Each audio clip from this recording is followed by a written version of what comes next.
Welcome back to the Haunted Escapes YouTube channel, or welcome if you are new here. This is episode 10, I believe, where we go over the ghosts of New York. And just a heads up that this episode covers people who do harm to oneself or others, so we please ask you to listen with care. And let's get into the episode. Welcome to Haunted Escapes with Chris and Diane. This podcast will talk about strange and mysterious stories from around the world. Some will be about places we've been and experienced for ourselves, as well as things we've learned and read about, including hauntings, folklore, and cryptids. Join us on our Haunted Escapes. The first native New Yorkers were the Lenape people, a tribe that hunted, fished, and farmed the area between the Delaware and Hudson rivers. The first European to explore the area was Giovanni da Verrazzano, an Italian who was searching for a route to Asia. Settlement began in New York with the Dutch in 1608. The Sons of Liberty, a political group that were formed from the 13 American colonies to advance the rights of American colonists and to fight taxation from the British government. The Continental Congress met in 1765 to organize resistance to Crown policies. George Washington lost a series of battles, and New York was under British occupation until 1783. New York briefly served as the new nation's capital from 1789 to 1790. Under the U.S. Constitution, and in 1789 the city hosted the inauguration of the first President of the United States, George Washington. In 1876, Central Park was completed, making it the first landscape park in America. The 5 boroughs of New York were created in 1898 by consolidating New York County, Richmond County, and Kings County, part of Queens County. The boroughs are Manhattan, Staten Island, the Bronx, Brooklyn, and Queens. This was to create a modern New York City and have one ruling municipal government. By the mid-1900s, immigrants were flooding New York from Europe and began working in industries, changing the city into one of the most diverse areas in the world. The city street grid was put in place to encompass all of Manhattan in the opening of the Erie Canal in 1825, which connected the Atlantic port to the Midwest and Canada and made New York thrive, and it surpassed Philadelphia as being the largest city. Today, with the birth of Wall Street, New York has become one of the key hubs of business for young people trying to break into Hollywood. New York is the place on the East Coast to get discovered. From Broadway to museums to Central Park, New York is the city that doesn't sleep. What's going on? This is John Olson, and I am the host of Scalarious. Scalarious is your new favorite paranormal and comedy podcast. At Scalarious, we talk to comedians about paranormal experiences they've had while on the road, whether it was in a hotel they were staying in, a bar, club, or theater they were performing in, or maybe it was just a story they were dying to tell. Either way, Scalarious is the podcast that you need to hear. You can find Scalarious anywhere there's podcasts, but specifically right here on Spotify. Welcome to the Rude Dude Podcast. Are you tired of sorry ass bums who got sober to be boring as fuck? We made some bad decisions and fried most of our brain cells, but we saved a couple to bring you this show. I'm Cam, and my partner is Hen, and we're here to do the exact opposite. At Rude Dude Recovery, we bring the lighter side of recovery to your ears every Monday. Are you interested in things like how to navigate anxiety, depression without using substances? How about telling Aunt Mildred that you can't come to her 97th birthday party? Tell Aunt Mildred you're not interested in her fucking birthday party. Are you a selfish asshole? Come to the Rude Dude Podcast, where if you're not too uncomfortable with your sexuality to hear two grown men tell each other they love each other, give us a spin. Rude Dude Recovery is not only for people with substance abuse problems. This is a podcast for everyone. If you feel like having fun and learning new ways to become a better person, this show's for you. We welcome you to the Rude Dude Podcast. Word.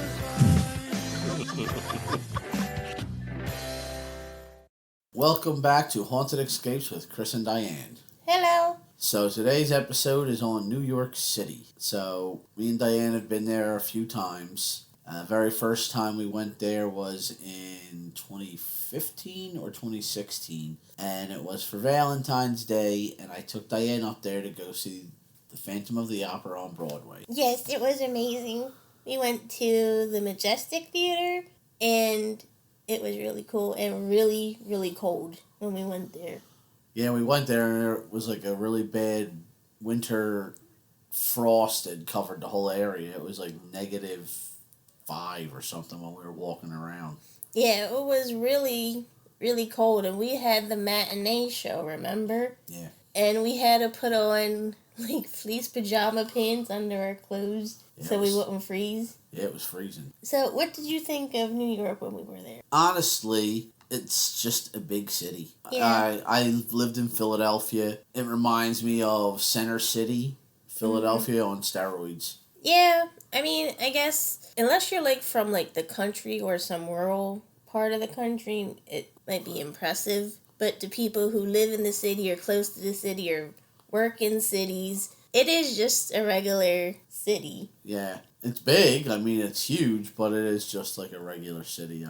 It reminds me of all the other ones. Philadelphia, if you go to Michigan, Baltimore, it's just more of that, just on a bigger scale. But nowadays, when you think in New York, usually you think in 9/11. Yeah, that was a very rough time for the country. But we got through it. Do you remember where you were? Yeah, I was at my house. I didn't go into school or work that day. And I was just sitting home watching TV. And I remember when they interrupted the news. And they talked about it. And then called my mom. Or she called me and we talked about it, and then they were worried that they would target Philadelphia. Yeah, I remember hearing that too. And I remember my brother and sister, the younger ones, they were in school and my mom had to go, she left her job early to go pick them up, and then she brought them back to our house. And I think where my dad worked, I'm pretty sure they let them out early too that day. Everybody was in a rush to get home because you didn't know what was happening. Yeah, it was a rough time. I remember I just graduated high school in 2000. Yeah. I was home and my dad was at work and I was still living with my parents at the time.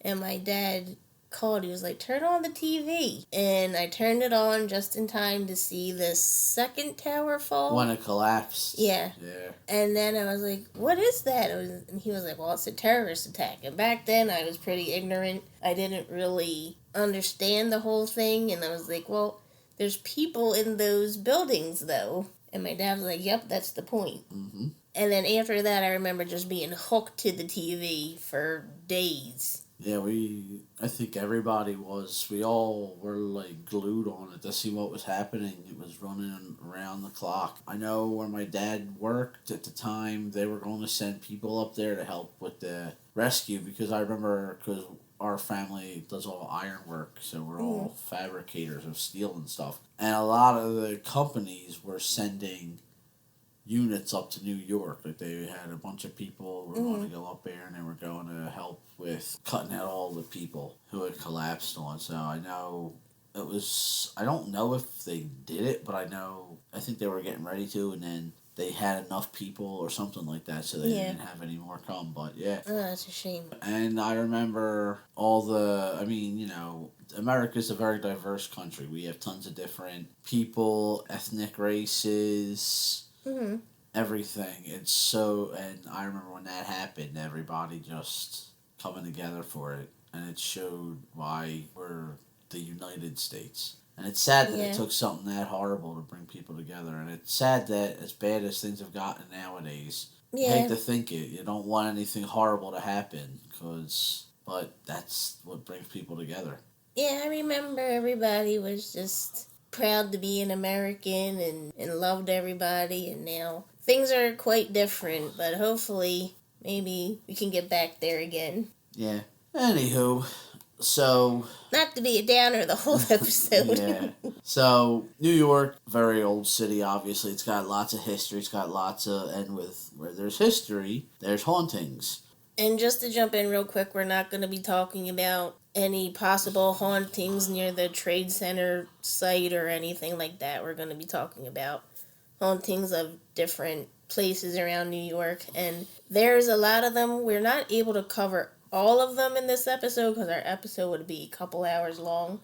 But we'll give you enough of a a sampling, enough to get you interested to go there and see some of these places for yourself. Yeah, like I said, it's a huge city. It's got a lot of history. Obviously, where there's history, there's ghosts. So I think the way this is done is by certain little areas and certain boroughs is the way Diane broke this down for the stories. Mm-hmm. So we'll be starting in Greenwich Village. It's a house at West 10th Street in Greenwich Village. And it's called the House of Death, or the most haunted building in New York. And it's called the House of Death because attorney Joel Steinberg, a former New York defense attorney, he beat his daughter that he illegally adopted, his illegally adopted daughter Lisa, to death in 1989. So Mark Twain lived at this house between 1900 and 1901, and he himself saw ghosts there. And Mark Twain is seen in his white suit, his signature white suit that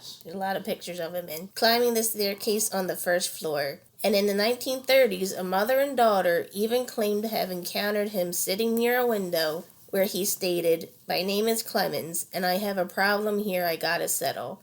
He then disappeared mysteriously. And I don't know if everybody knows that Mark Twain, when he wrote his stories, sometimes he used the name Samuel Clemens. Yeah. And this house could be haunted by 22 ghosts.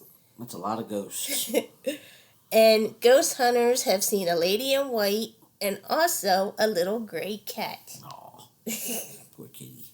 I would like to see the little gray cat. I would like to see the ghost of Mark Twain, too, if he's going to talk to me. I wonder what problem he has to settle. Does he have, writer's block, or... Writes for his books. Yes. Wants them out of the public domain. So, the next place we have here is Grand Central Station. It said Franklin D. Roosevelt is seen in his private elevator that led to the Waldorf Astoria Hotel. His dog, Fala, can be seen, has been heard barking. Ah, that's cool. Even in death, the dog is loyal and remains. I know, that's cute. Another story from the Manhattan landmark is that one night a gray-haired man in a black hat approached the on-duty station agent declaring, "The midnight train to hell is coming for me. I have committed too many crimes against man and sins against the heaven." The agent told the man there was no such train, only the 11:58 p.m. from Croton on the Hudson and the 12:02 a.m. from New Haven. Yet then the agent said a steam whistle blew and a steam locomotive chugged along the electric tracks. He says he felt the rush of hot air from the engine and the gray-haired man vanished, leaving his black hat on the floor of the terminal. That is a crazy story. I wanna experience that. I wonder what, Ghost train? Yeah. I wonder what kind of crimes that this guy... You don't want to experience it. It's going to hell. Why the hell would you want to experience it? No, I just want to see it, though. I don't want to get on it. No. I want to be like this agent who saw this gray-haired man in a black hat, and he's like, "I committed too many crimes against man and sins against heaven." So, is he like a serial killer or something? Who knows? And then he left his black hat behind. So where's his black hat now? The guard took it. So another place is the New Amsterdam Theater. Olive Thomas, a showgirl who performed between 1916 and 1920 and who died on her honeymoon in Paris, is said to have returned to the place she was most happy. There was a nighttime security guard who sensed a presence behind him. He turned and saw a woman in a green dress with a flask in her hand, and who moved across the stage, blew him a kiss, and walked right through the wall. There is a photo of her at every exit, and performers blow her a kiss before they leave for the night. Ah, that's cool. I bet a lot of them theaters are haunted by old, I think they say it's the golden age. Yeah, I could see that. From the 1920s, 30s. I could see that. If anybody's ever worked at one of those theaters anywhere, and you have any kind of ghost stories, send them to us. We'd like to hear them. Yeah, I was trying to find stories on the Majestic, this theater that we went to, but I couldn't really find any. Next is Hotel Chelsea. Mary, a woman who was waiting for her husband to return, is said to haunt the hotel. She was a young newlywed when her husband booked passage on the Titanic. Oh, jeez. She returned to the hotel and hung herself. Oh, boy. Wow. The Sopranos actor Michael Imperioli saw Mary hunched over, crying at the end of a hallway. He called out and asked if she was okay. Then behind him a light bulb exploded and the hallway was plunged into darkness. Mary had vanished. Oh, jeez. Oh, wow. That's crazy. Yeah, so the Hotel Chelsea, I think, is one of the oldest hotels in New York. Yeah, I think it is, too. And for someone to be booked passage on the Titanic, that's not good. Yeah, right. Anybody who works here and has had any kind of weird stuff happen, we'd like to hear it. So the next one is the Dakota Apartments. And this is where John Lennon and Yoko lived when they lived in New York. John Lennon is said to haunt the apartment where he and Yoko lived. Yoko said that she saw him sitting at the piano. He turned to her and said, "Don't be afraid, I'm still with you," and he vanished. What do you think of that story? Well, it could be... That could also just be her grief. It could be. But it might be a ghost. Who knows? That's the thing, you don't know. John Lennon himself saw the ghost that he called the Crying Woman, who was said to be the ghost of Elise Vesley, who managed the building in the 1930s. Her son was hit and killed by a truck right outside of the building. Oh, well, that's awful. Yeah, that's a shame. And the spirit of a young girl and a man with a wig are also seen. The man with the wig is said to be the Dakota's builder, Edward Cabot Clark. I could see that if you put all your blood, sweat, and tears going back there to... Yeah, he's just hanging around, making sure it's run right. Yeah. And for Lennon, I mean, I guess so. If he was really happy there and he had a lot of good memories there, he'd want to go back to the place where he was the most happy. Well, yeah. And also, the whole thing with the ghosts having their lives cut short when they shouldn't have. I mean, he was shot. Yeah. So, who knows what he could have done if not for that. Next up is Manhattan Well. This well has been a location of tragedy, controversy, and paranormal activity since 1800. It now sits within Soho's COS store and is a feature of the retailer's location. Oh, that's crazy. So you work there and there's a haunted well right in the middle of the store you work at. Yep. Can you imagine the boss jobs you worked at having that? Well, it's a conversation piece. Yeah, right. Yet 2 centuries ago, Elma Sands was allegedly killed by her lover Levi Weeks in the Manhattan Well. The trial of Weeks became one of America's most sensational and has led to hundreds of theories about the incident. Both visitors and historians report having heard the ghost of Elma Sands screaming in the well, and she is also said to wander the streets of Soho. Well, that'd be kind of unnerving when you're standing there trying to pick out a pair of pants and you hear screaming coming from the well over on the side of the wall. Imagine being in there at nighttime when it's closing time and nobody's there and you're the last guy there locking up and you hear it. Nope. I'd be done. I'd be quitting. I'd be like, no more, sorry. Don't pay me enough. So, next up is Merchant's House Museum. And this is New York City's only preserved home from the 1900s that the Treadwell family occupied. And it's said to be haunted by Gertrude Treadwell, who was born in the house in 1840 and is said to have never left. She is said to wear a brown dress and is seen by visitors, sometimes interacting with them. Unexplained phenomena have been reported by museum staff, visitors, neighbors, and even passers-by that include sounds, sightings, and smells. Do you think she just, appears, farts, and then just vanishes? That'd be you if you were a ghost. I would just wait for them to smell it and just be like, bye. Oh, my God. It's a demon. Brooklyn Bridge. In 1875, during the bridge's construction, a cable snapped, creating what some describe as a steel whip, which sliced an unsuspecting worker's head clean off. Jeez. Tour guides report hearing footsteps and seeing a man whose face is shadowed. Closer inspection shows the man is not a man but a spirit, and he's headless. Like the Doulahan. Yeah. Many report screams and unexplained splashes below, whilst on the bridge. And since the 1950s, a beautiful blonde in a white dress often appears ready to jump, panicking watchers before and after they realize she's not completely there at all. Oh, jeez. As far as the bridge thing goes, I'm sure a lot of the bridges out there probably have so many deaths with them. People falling in the mortar when it's being planted and mixed, accidents like that happening. Yeah. Especially back when they were done, they didn't have a lot of high-tech stuff. It was all using pulleys and stuff like that, so, and it's a dangerous job anyway, so I could definitely see if that happened to somebody and them haunting the bridge. When I was doing research for this episode, you can pull up dozens and dozens of pictures of the workers who worked outside, like constructing everything, just sitting up on these beams like 200 feet in the air, just sitting there having their lunch. Well, yeah, that's how it is. That's crazy. That's how it is. That's what they're used to. They're up there working. They're not going to come all the way down. They take their lunch up there with them when they're riveting things together or bolting stuff together, and they come down at the end of the day. So yeah, they're up there when they're eating and everything. Yeah, but you're just sitting up there. There's no safety net. You're not harnessed in or nothing. And you're sitting and, the pickle falls out of your sandwich and you try to grab it, and then you're falling 200 feet to your death. Well, then you better let that pickle just fall. I don't know. Pickles are pretty good. Yeah, they are, but it's not worth it jumping after and falling. I would have to think about that one.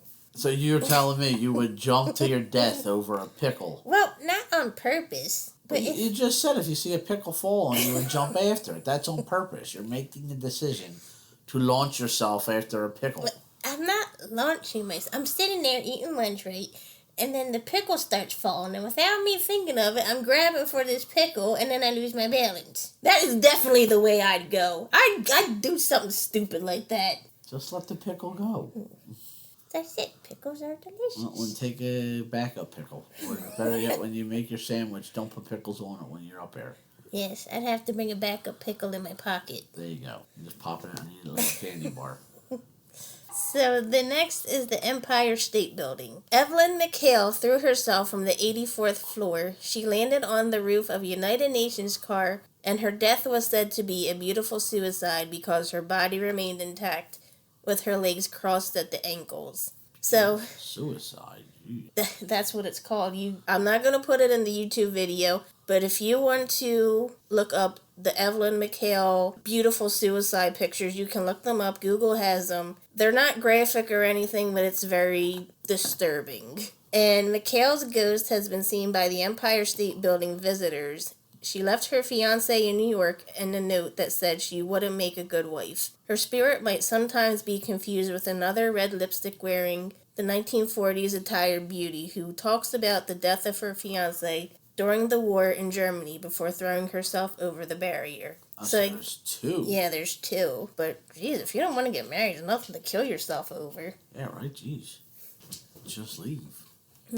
Ellis Island Immigration Museum. On arrival at Ellis Island, one of 5 immigrants were marked with chalk to indicate they were sick and were sent to Ellis Island Immigrant Hospital. Many never recovered. To 1909 and 1911, 420 died. Most of them were children under the age of 13 who died without their parents in quarantine. Jeez. The parents likely never knew where their children were buried. Oh, wow.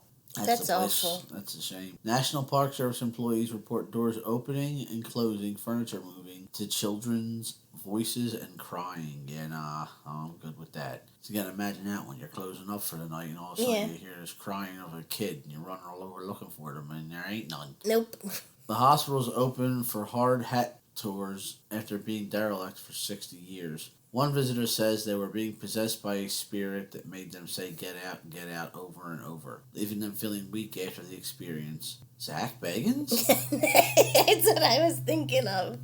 One of the photos from that tour reveals a gaunt man with sunken eyes and protruding cheekbones who couldn't possibly have been there. I was searching for that photo. I cannot find it. So if you find that picture, let us know. But yeah, someone getting possessed, that definitely sounds like something Zach Bagans would do. Every single time he goes somewhere, he gets possessed. I ain't never seen nothing like it.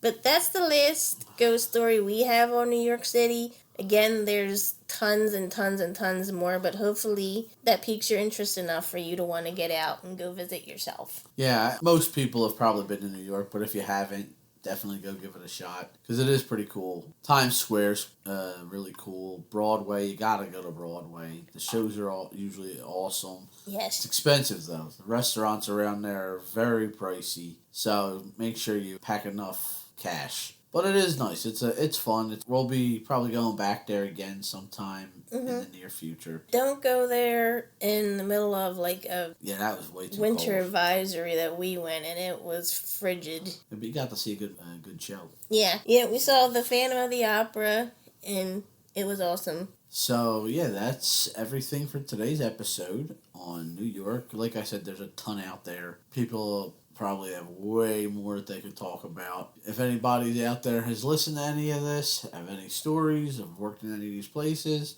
give us a shout out, let us know, so we would like to hear it. Yeah, absolutely. We're always eager to have you guys send us your stories. Alright, so that's everything. Thank you again for joining us on our Haunted Escapes. And we also have our website. It's penepicproductions.wixsite.com/haunted. You can find everything there. I have all of our Haunted Escapes episodes up there now. And pretty soon we're going to be launching our new podcast, Candlelit Stories. Yeah, so we hope everybody will listen to it. And we also, right now, we also have a Buy Me a Coffee. So if you'd like to support the podcast, you can go to buymeacoffee.com/haunted. And all of your support is appreciated. We also have merchandise up on the website. And I think that's about it.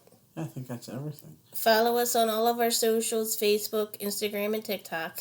So, we hope that you guys will stay tuned to listen to our ad for Candlelit Stories. I'm Jim Hubmaster. Join me this summer for tales that will grab your imagination and ignite your senses. We will journey into both new and old worlds. Many of these stories you will hear will be original and some will be classics. So sit back, relax, and join me, won't you, for Candlelit Stories, available wherever you listen to podcasts. So that was the promo for Candlelit Stories, read by Jim Hubmaster. So we're hoping that next week or the following weekend we will have an interview with Jim so that we can get to know, everybody can get to know who he is a little bit, and he's the newest member of our little team. Yeah, you want to introduce him to everybody? Yes, everybody listens, we're going to introduce him. Then after that, I think we're only going to be doing one or two more of these, and then Haunted Escapes will be taking a hiatus for a while. Yep, and we're going to be out getting new material for Haunted Escapes, going to places and getting some stories and experiences for you. Yes, and eventually I would like to try to do maybe a couple episodes where we'll do a ghost investigation of someone's house or something. That'd be cool. And people can tune in and listen, and maybe we'll get some video of it. Okay. So, a lot of things we want to do, but as of right now, that's it for us. Today's episode. Thank you all again for listening, and we'll see you soon. Bye. Bye.